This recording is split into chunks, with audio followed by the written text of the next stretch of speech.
What is representation and why is it such an important concept in media studies? Representation is like a version of a story. It is a perception molded by the media. The media created a certain image that everyone relates to in the same way so that it is easy for the audience to quickly pick up information on a particular character before them. This is not necessarily good because then some social groups and age groups are perceived in a very pinpoint way, not allowing room for negotiation. Therefore, a lot of people are grouped and given a bad name for something they are not. What is gender and what are some of the stereotypes associated with gender?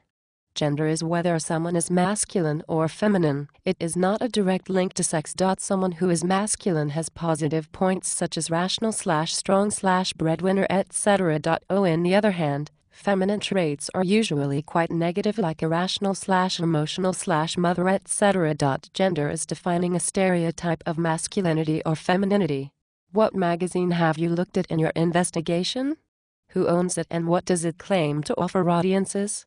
I looked at Sugar magazine in my investigation. They guide the audience and give them life advice which gains their trust and allows them to make their audience believe what they think is the right image for a stereotypical woman. Who is the audience for Sugar magazine and what is their relationship with it? The audience of Sugar magazine is aimed at teenage girls up to around 16 who like to read about boys and beauty. Their relationship with Sugar is that it reassures them and makes them aware of other girls doing normal things their age. It also teaches them about how to get a boyfriend and how to dress well. This is extremely stereotypical, as if to say that girls are there to look pretty and to be an item for a man. What identity about gender does the magazine create for young women and how does it achieve it? The identity about gender that Sugar magazine creates is that young women grow up to be emotional women who are an item for a man. She looks good all the time and dresses in the latest fashion. Sugar magazine achieves this by offering teens advice and a style guide, and they slowly gain trust along the way so the audience believes what they are being shown is the right way to behave. Do your findings suggest that Sugar as a magazine for young women simply reinforces gender stereotypes?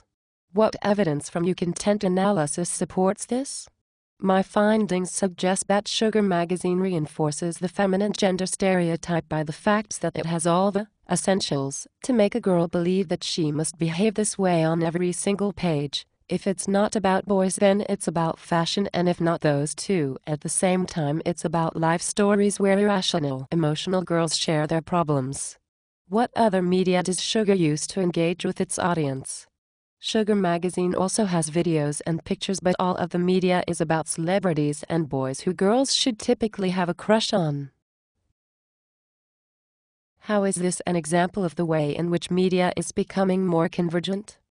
This is an example of how media is becoming more convergent because we can clearly see how all fields of media is used. All I1 website.it is using these forms of media in every page of the website. Does the website simply reinforce or challenge gender stereotypes? The website just reinforces the gender stereotype for teenage girls. In your opinion, what impact might the gender identity created through the Sugar magazine and through the Cigarscape website have on audiences?